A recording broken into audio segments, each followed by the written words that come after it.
مسجد الحرام اور مسجد نبوی کا جو ڈیزائن تھا وہ کون سے انجینئر ہے جنہوں نے یہ تعمیر کیا اور ڈیزائن انہوں نے بنایا، وہ تھے ہمارے بہت ہی قابل ایک انجینئر جن کا نام ہے، جب کمپنی کے مالک کو پتہ چلا کہ یہ تمام ماربل مسجد نبوی میں استعمال ہونا ہے تو اس نے کہا میں 1 ریال بھی نہیں لوں گا۔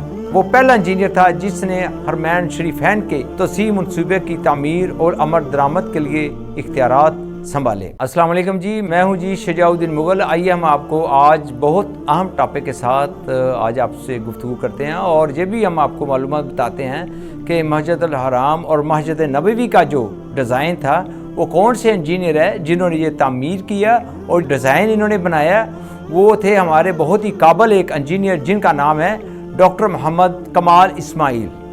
اور انہوں نے تقریباً یہ جو ڈیزائن تھا وہ بہت محنت اور اپنی قابلیت کی بنا پر انہوں نے یہ بنایا، اور وہ ایک مصر کی تاریخ کا سب سے کم عمر شخص تھا جس نے ہائی اسکول سرٹیفکیٹ حاصل کیا، پھر رائل اسکول آف انجینئرنگ کا سب سے کم عمر طالب علم جس نے وہاں سے گریجویٹ ڈگری لی، پھر سب سے کم عمر جس کو یورپ سے اسلامی آرکیٹیکچر میں ڈاکٹریٹ کی 3 ڈگریاں لینے کے لیے بھیجا گیا۔ اس کے علاوہ وہ سب سے کم عمر نوجوان تھا جس نے بادشاہ سے اسکارف اور آئرن کا خطاب حاصل کیا۔ وہ پہلا انجینئر تھا جس نے حرمین شریفین کے توسیع منصوبے کی تعمیر اور عمل درآمد کے لیے اختیارات سنبھالے۔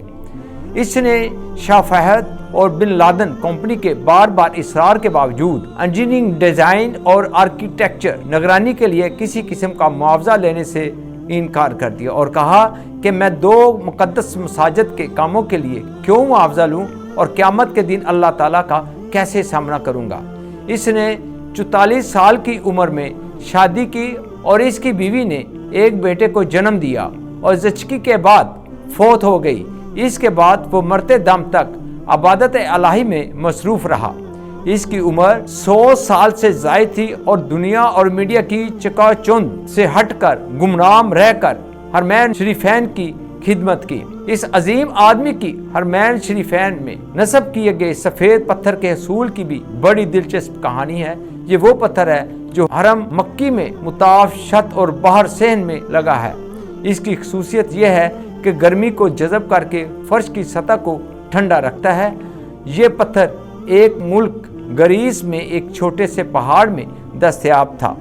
وہ سفر کر کے گریس گئے اور حرم کے لیے کافی مقدار میں تقریباً آدھا پہاڑ خریدنے کا معاہدہ کیا۔ معاہدہ پر دستخط کر کے وہ واپس مکہ لوٹے اور سفید پتھر سٹاک میں آ گیا اور مکہ حرم میں پتھر کی تنصیب مکمل کرائی۔ 15 سال بعد سعودی حکومت نے ایسا ہی پتھر مسجد نبوی میں بھی نصب کرنے کو کہا۔ انجینئر محمد کمال کو جب بادشاہ نے مسجد نبوی میں ویسا ہی ماربل لگانے کو کہا تو وہ بہت پریشان ہوا، کیونکہ قرۂ ارض پر وہ جگہ گریس ہی تھی جہاں پہ پتھر دستیاب تھا، جو کہ آدھا پہاڑ تو وہ پہلے ہی خرید چکے تھے۔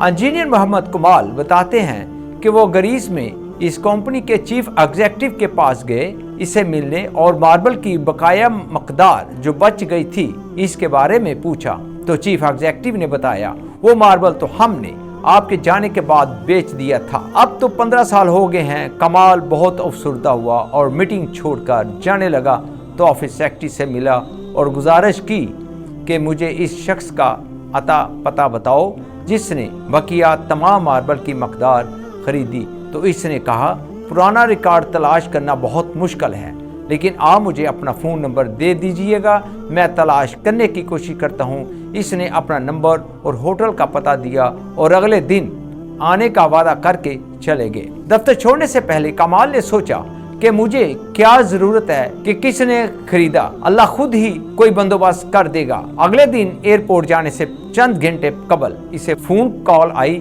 کہ مجھے ماربل کے خریدار کا ایڈریس مل گیا ہے۔ اب میں کمال بہت آہستہ رفتار سے دفتر گیا کہ اب کیا کروں گا خریدار کے ایڈریس کو، کیونکہ اتنا لمبا عرصہ گزر گیا ہے۔ کمال دفتر پہنچا تو سیکرٹری نے کمپنی کا پتہ دے دیا جس نے ماربل خریدا تھا۔